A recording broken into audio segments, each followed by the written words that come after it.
Salut à tous et bienvenue sur AviExpress, votre testeur de produits d'origine chinoise pour le test du pico-projecteur Artly Mana. Ça y est, Artly sort un peu de la zone de confort dans laquelle je les connaissais avec un projecteur DLP qui tranche avec les projecteurs LCD. On va donc être ici sur une technologie déjà un peu plus avancée qui va permettre notamment de regarder des films en 3D. On a à l'intérieur une batterie de 5200 mAh intégrée, donc du coup le projecteur va être autonome. Comptez sur moi pour le tester en toute situation. On a ici presque tout le matériel requis pour être autonome dès la première utilisation avec bien sûr le manuel d'instruction en français, le câble de chargement rapide en 3 ampères, donc pour le coup par micro USB. Vous allez pouvoir utiliser d'autres systèmes de chargement si vous le souhaitez, mais tant qu'à faire, autant avoir la charge rapide ici avec cette prise, en plus d'ailleurs européenne pour le coup. Télécommande, un trépied presque indispensable pour le positionner correctement, une petite sacoche de voyage, le projecteur en lui-même, manque à la limite un câble HDMI pour le branchement, raccordement PC, etc. qui aurait pu être pratique. Alors voilà ce que ça donne, ça tient en main, c'est le cas de le dire, il fait 380 grammes, surtout lié à la batterie de 5200 mAh qu'on a à l'intérieur qui devrait permettre 3 heures d'autonomie. On a tous les ports nécessaires, ici vous avez l'infrarouge du coup pour la télécommande, ici vous avez une sortie jack, bien sûr la prise HDMI, prise USB, ici vous avez le bouton on-off tout simplement, là l'alimentation électrique, une petite évacuation pour l'air. Ici, vous avez le bouton d'allumage, donc à ne pas confondre avec le on-off. Là, on est vraiment totalement sur off. Si vous faites ça, vous allez l'allumer là une fraction de seconde. Hop, mais le vrai allumage se fait en appuyant sur le bouton ici. Vous avez la correction trapézoïdale automatique, ça c'est plutôt cool, avec l'optique qui se trouve juste là. Donc optique qui diffuse l'image en 854 par 480, donc ça devrait être suffisant pour regarder des films normalement assez convenablement. Vous avez bien sûr une enceinte, aération, ici vous avez le petit indicateur de chargement. Il est ultra complet, j'ai vraiment hâte de le tester. Je ne l'ai pas dit mais il n'est pas autofocus pour le coup, le focus se fait avec la petite molette qui se trouve ici. Alors vous êtes là sur l'interface de démarrage du projecteur et première chose déjà, la télécommande fonctionne bien. Il y a besoin de la pointer plus ou moins vers le projecteur, mais si vous êtes en léger décalage, vous inquiétez pas, ça pose pas de souci. Donc les menus classiques, médias pour accéder à l'interface par exemple qui se trouve sur une clé USB ou un disque dur que vous aurez branché à l'arrière. Vous allez pouvoir accéder à vos films comme vous le souhaitez. Je reviens en arrière. Donc la décomposition est toujours la même. On a les films, musique, photos et texte. Texte, sachant que c'est en général du TXT. On a rarement la possibilité de lire des fichiers propriétaires comme des fichiers Office.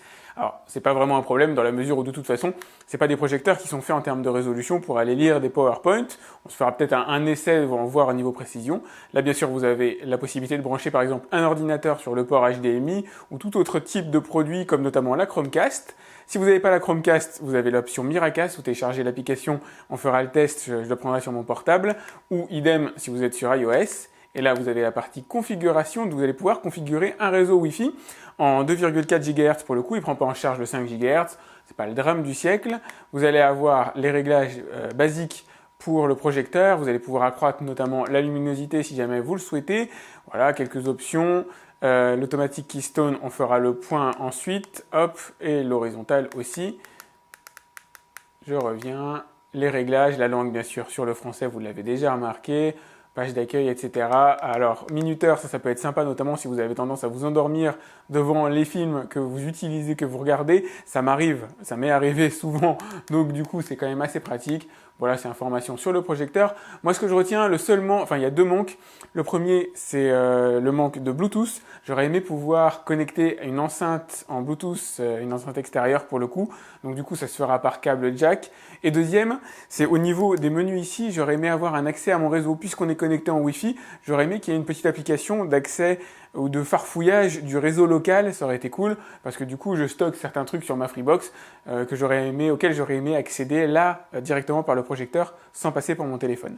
Alors vous allez voir, il y a des trucs vraiment très cool dans ce projecteur, notamment ici, si jamais vous le retournez, fonction tout simplement de là où vous allez le positionner chez vous, l'image se retourne en même temps, tout ça c'est automatisé. Vous avez la correction trapézoïdale verticale aussi qui se met en jeu et qui marche vraiment super bien, vous voyez comment ça a corrigé l'image, je vous montre. hop, c'est automatique. Par contre, si jamais vous vous mettez sur le côté, malheureusement, on n'a pas la correction horizontale. Alors là, ce que je voulais faire, c'est vous montrer le rendu en plein jour. Donc j'ai laissé les volets, bien sûr, ouverts dans mon salon. On n'a pas une lumière éclatante, mais ce que vous pouvez voir, franchement, c'est très très honnête. Le projecteur est à peu près à 1,50 m de mon mur. C'est une bonne distance, je pense, pour l'exploiter avec une pièce lumineuse pour conserver quand même un petit peu de lumière au mur, un peu de lumière, un peu de puissance de projection. Je vais vous mettre un film, histoire que vous puissiez voir ce que ça donne. Je suis assez surpris. Je m'attendais à ce que ce soit totalement délavé, à la limite de l'illisible, et pourtant, ça reste quand même relativement honnête. C'est pas fait pour, on sent que c'est pas fait pour, mais c'est suffisant si à un moment donné, vous devez l'utiliser de cette manière-là pour quand même parvenir à avoir une image regardable. Alors là, j'ai branché dessus mon disque dur de 2 Teraoctets, voilà, le Toshiba. Alors voilà comment se présente la navigation par dossier, c'est franchement ultra classique, on a ça dans la plupart des projecteurs de ce type. On va rentrer à l'intérieur d'un dossier, donc là vous avez bien sûr mes vidéos, Mimix 2S, hop, et on va se faire un petit test. Alors vous allez reconnaître la saturation de mon image en matière de luminosité, ça c'est évident, ça c'est mon tournage malheureusement qui fait ça.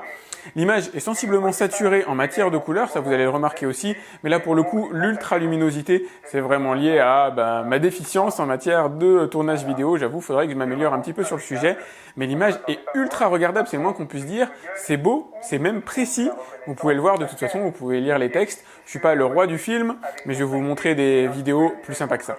Alors nous voilà sur un film encodé en H264, un film qui doit faire dans les 18 Go, géré intégralement par le projecteur, c'est-à-dire le décodage est effectué par le projecteur, et vous pouvez voir ça lui pose absolument aucun problème, il l'a avalé immédiatement. Je peux pas vous le montrer malheureusement dans le détail, parce que voilà, vous le voyez, c'est par la 20th Century Fox, je risque d'avoir des ennuis, mais ça marche vraiment absolument nickel. J'avoue, le résultat est bluffant, vous allez en voir là quelques images peut-être de début, juste pour le plaisir. Faut que je m'arrête là. Alors les fichiers en 4K H265 ne sont pas pris en charge malheureusement. Alors là vous avez bien sûr un extrait d'un Marvel pour vous dire aussi que le format AC3 n'est pas pris en charge. C'est normal, c'est des formats propriétaires. Excellente nouvelle par contre, la 3D fonctionne réellement. Vous avez un petit menu 3D sur la télécommande. Si vous appuyez dessus, hop, ça vous permet d'enclencher la 3D. Vous avez les lunettes adaptées, ça marchera impeccablement. Idem si vous avez de la 3D, voilà des images superposées comme ça. Vous recliquez sur 3D. Et vous allez avoir la possibilité de les fusionner. Alors très bonne nouvelle par contre, le DTS est lui pris en charge contrairement au AC3. Alors à l'intérieur, on n'a pas non plus un processeur de folie, donc ça va, ça charge quand même les photos relativement correctement. Par contre, il y a toujours un petit delta pour afficher les miniatures. Alors là, je viens de télécharger l'application Miracast, enfin Casto elle s'appelle, sur Google Play pour le coup. On va voir ce que ça donne. C'est une toute première là avec cette application-là. Donc ouvrez le menu de configuration de votre appareil, autorisez l'accès et sélectionnez Miracast ZY-Cast. Donc j'ai plus qu'à trouver où est-ce qu'il est. Alors là je suis sur mon Xiaomi Redmi Note 7 pour le coup. Donc je suis allé dans affichage sans fil, je clique sur Zycast 3F26. Donc là vous voyez connecting et ça prend vraiment 3 secondes. Donc vous allez voir un petit peu l'affichage que ça donne. C'est pas fait pour afficher des textes, on est sur une résolution de 480 par 850 et des brouettes. Donc du coup, c'est pas suffisant pour lire des textes aussi fins que ce que vous avez là à l'écran. Quoique là, si je le mets en paysage, c'est déjà nettement plus sympa, ça devient tout de suite nettement plus lisible. Donc voilà, vous êtes sur mon smartphone. Hop, celui que j'utilise en général pour mes tests, on va aller sur YouTube et puis se faire quelques petits tests comme ça. Je vais mettre directement, tiens, un fichier en Full HD. Alors ça, c'est vraiment une démo que j'adore parce qu'elle a été conçue en 4K à la base. Elle révèle réellement les couleurs et le potentiel des projecteurs. Et là, première chose, moi, qui me frappe, au-delà de la qualité de l'image, c'est qu'elle est rongée. Vous pouvez le voir, l'écran, on n'est pas vraiment en plein écran pour le coup. On a des petites bordures sur mon mur. Donc au mur, là, je dirais que la diagonale fait environ 1,30 m, quelque chose comme ça, entre 1,30 m et 1,50 m, et j'ai des bordures de 10-15 cm noirs qui se sont formées. Donc c'est un petit peu dommage de ne pas être en plein écran quand je caste comme ça directement au projecteur. Peut-être qu'avec une Chromecast, ce sera un peu plus sympa. En général, c'est quand même mieux fini. Mais là, vous pouvez voir, l'image est fluide. Elle est franchement super belle. On a bien sûr du son. Je l'ai pas mis fort, tout simplement pour pas couvrir ma voix, pour que ce soit un peu plus fluide. Mais l'image est vraiment très belle. La couleur est très belle. Vous allez voir là, le perroquet, franchement. Alors par contre, c'est peut-être un chouïa, à mon goût, un chouïa saturé. Il faudrait peut-être trouver un réglage qui fasse légèrement décroître un petit peu la couleur. En tout cas, rétablisse quelque chose d'un petit peu plus raisonnable. Alors là, je vous montre les fameux réglages. Donc vous allez dans Menu et vous avez ici hop, l'affichage, la luminosité, le contraste. Par exemple, je fais précédent. Vous allez pouvoir régler aussi la netteté, la couleur, etc. Il y a de quoi, à mon avis, trouver son bonheur. Alors c'était à craindre évidemment, mais vous ne pourrez pas avoir Netflix avec Miracast, tout simplement parce que Netflix est de plus en plus difficile avec les périphériques autorisés à utiliser son application. Donc si vous pluguez la Chromecast derrière, ça fonctionnera, mais si vous utilisez uniquement Miracast, vous aurez le son, mais un écran noir. Alors même combat pour Molotov TV pour le coup, malheureusement, vous aurez beau avoir un compte, l'application ne permet pas à des projecteurs d'y accéder. Ça fonctionnera avec la Chromecast, mais si jamais vous n'utilisez pas la Chromecast en Miracast, ça vous donne aussi un écran noir comme sur Netflix. Alors une autre bonne manière de tester le projecteur, ça peut être par exemple le jeu vidéo. Donc là pour le coup, vous pouvez le voir, j'ai une image légèrement plus bleutée que ce que je peux avoir directement sur mon écran de smartphone. Donc je joue en regardant mon écran de smartphone. Il y a un petit temps de latence si jamais vous... Hop.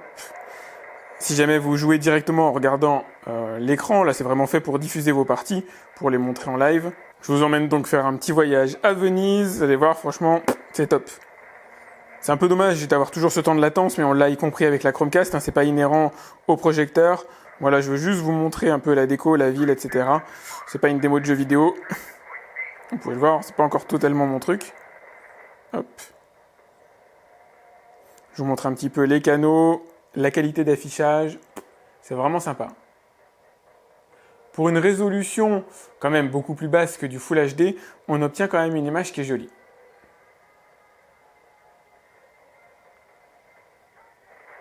Alors la question, peut-on naviguer sur internet et lire un site à la verticale? Vous le voyez, ça va être difficile, même si c'est lisible. J'arrive à lire tout à fait les premiers caractères. Je vous conseille quand même de le mettre en mode paysage. Ça va grossir les caractères et ce sera d'autant plus facile pour vous à lire. Normalement, là même avec mon appareil photo, vous devriez être en mesure de lire sans aucun souci. Donc c'est toujours ça de prix. C'est pas forcément l'utilisation principale que vous en aurez, mais ça fonctionne bien. Alors, un des intérêts majeurs de passer par votre smartphone, c'est que les formats qu'avant vous n'arriviez pas à décoder avec le projecteur nativement, comme par exemple le AC3 ou le H265, sont parfaitement décodés par votre téléphone et donc vous allez pouvoir lire tous les films que vous avez en stock sans aucun problème. Moi, mon conseil de fond, c'est d'utiliser une Chromecast, vous la branchez bien sûr sur le port HDMI, vous la connectez en USB pour l'alimenter. Voilà, je vous remonte juste la démo depuis le début. Hop. Et ça passe absolument impeccable et du coup, vous allez pouvoir utiliser Netflix. Ok Google, je veux regarder Nouvelle Génération sur Netflix. Et du coup, vous bénéficiez de tout votre écosystème déjà accessible immédiatement avec le projecteur. Ça fonctionne absolument impeccablement. Ça, j'avoue, c'est top, ça change tout.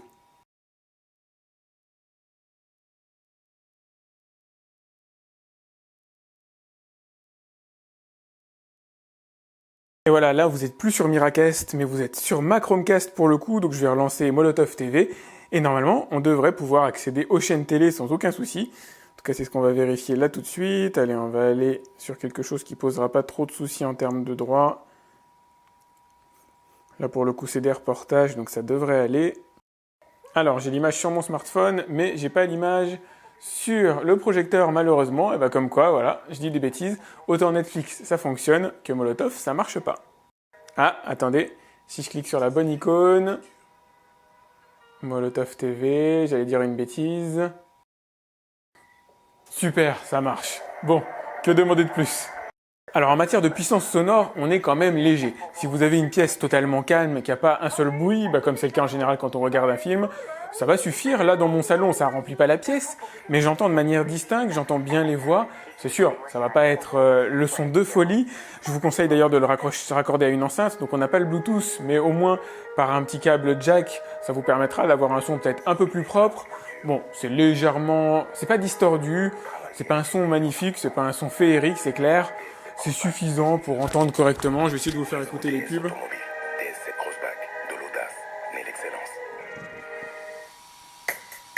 Vous, je sais pas. Mais moi, oui. J'adore changer de lunettes. Et avec Chinchin d'été, j'en profite. C'est 2 lunettes de plus? J'adore. Vous voyez, c'est pas mauvais du tout. C'est juste que ça manque un petit peu de puissance. Eh ben, je m'attendais pas à ce que ce soit aussi chouette, tout simplement parce que j'avais peur que la luminosité ne soit pas suffisante pour donner une bonne expérience dans la partie cinéma. Et franchement, c'est largement suffisant dès lors que vous faites le noir à l'intérieur de la pièce. Il n'y a pas de souci. Si vous avez une relative pénombre, vous allez aussi pouvoir regarder le projecteur. Et évidemment, c'est pas fait pour être utilisé de jour. Ça, c'est normal. En termes de son, on aurait effectivement aimé un petit peu mieux. Je pense qu'il y a des enceintes aujourd'hui mieux miniaturisées que ce qu'on peut avoir dans ce Projo. C'est suffisant pour avoir un son relativement clair, en tout cas audible. Vous n'aurez pas d'effet spectaculaire lorsque vous regarderez des films. Moi, je vous conseille vraiment d'avoir une petite enceinte, alors Bluetooth ou pas d'appoint. Ça se connecte pas en Bluetooth, c'est un des reproches que je peux lui faire. Tout comme la connexion à un réseau depuis une application interne, ça aurait été vraiment cool. Tout comme ça aurait été cool d'avoir Android TV à l'intérieur, mais enfin bon, c'est pas trop grave. On a une correction verticale de la distorsion, trapézoïdale, qui est quand même plutôt bien foutue. Dommage qu'on n'ait pas la version horizontale pour le coup. La Miracast, alors à ses qualités et ses défauts, c'est totalement indépendant des capacités du projecteur. Moi, je vous conseille de passer par la Chromecast tout simplement parce que c'est relativement universel et accepté par toutes les grandes applications aujourd'hui. Ça fonctionne vraiment super bien et c'est le conseil que je donne de toute façon pour tous les projets LCD. J'en profite aussi pour dire, vous répétez, que lui gère la 3D. Donc si vous avez des films en 3D et les lunettes adaptées, je vous mettrai un lien dans la description si vous voulez en acheter en complément. Franchement, c'est top, ça vous donne une véritable expérience supplémentaire. Par contre, on n'a pas une très grande diagonale non plus, on a du 120 pouces, donc c'est correct. Mais pour regarder des films en 3D 120 pouces, c'est pas non plus miraculeux. Le top, quand vous regardez la 3D, c'est d'avoir quelque chose qui prend l'intégralité d'un mur, d'en avoir vraiment plein la vue. Et là, vous avez une vraie super expérience. Ici, vous allez avoir le sentiment 3D, mais du coup, confiné dans un cadre un petit peu plus restreint. C'est le côté un peu dommage, mais faut pas oublier, que c'est un tout petit Pico projecteur pour le coup, que vous allez pouvoir embarquer partout avec vous, embarquer en vacances, qui est très bien positionné en matière tarifaire, et ça c'est vraiment cool. Du coup, on paye pas un surcroît de technologie malgré le fait qu'on a une batterie embarquée. Au sujet en termes d'autonomie, vous allez tenir, 1h30 à 2 heures, vous n'allez pas tenir 3 heures en autonomie, à moins de diminuer la luminosité, ce qui signifie que vous avez vraiment une ambiance sombre autour de vous pour vous permettre de diminuer la luminosité. Il consomme relativement peu, il consomme 15 watts pour le coup. Mettez tout simplement une petite batterie externe si vous avez peur de tomber en rade dessus, ça suffira très largement. La plupart sont en mesure de gérer du 15 watts. Donc pour moi, c'est vraiment impeccable. Il est super, il est top et il a déjà trouvé une utilisation. Ma femme l'a réquisitionné pour demain. Il vient à peine d'arriver chez moi. Donc voilà, ça veut tout dire. Il y a vraiment des utilisations très sympas à faire de ce genre de projecteur portable. Si vous avez mes tests, surtout mettez-moi un like comme d'habitude, c'est important pour moi. Je vous ai mis le lien dans la description si jamais il vous intéresse. N'hésitez pas à vous abonner, j'ai d'autres tests de projecteurs à venir. Et moi, je vous dis à très vite pour un autre test de produits d'origine chinoise ou pas sur AliExpress. Salut!